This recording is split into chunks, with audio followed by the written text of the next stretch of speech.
এখন আমার মনে হয় যে রাস্তায় নেমে আমাকে এবার কেক সেল করতে হবে। হ্যালো এভরিওয়ান, আমি দিশা। আশা করছি তোমরা সবাই অনেক ভালো আছো। আর আমার লোকেশন নেপালগঞ্জ হাট। তোমরা যদি কেউ আমার থেকে কেক নিতে যাও আমাকে তোমরা মেসেজ করতে পারো।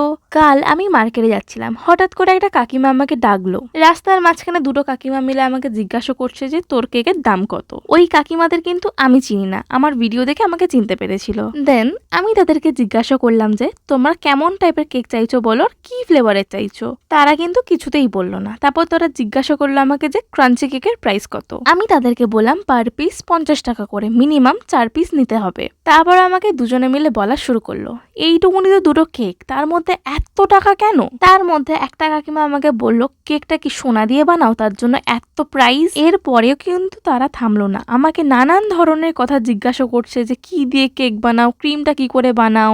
এরপরে আমি তাদেরকে বললাম যে হ্যাঁ, আমার কেকের প্রাইসটা একটু বেশি, আপনারা একটা কাজ করুন, সামনে দেখুন দোকান আছে, ওখান থেকে আপনারা কেক কিনে খান। ঠিক এনাদের মতনই মানুষ আপনার থেকে কিন্তু কোনো প্রোডাক্ট কিনবে না। এনাদের কিন্তু শুধু একটাই কাজ, আপনার কি করে টাইম ওয়েস্ট করবে আর আপনাকে কিভাবে ডিমোটিভেট করবে। ব্যাস, আজকের জন্য টাটা।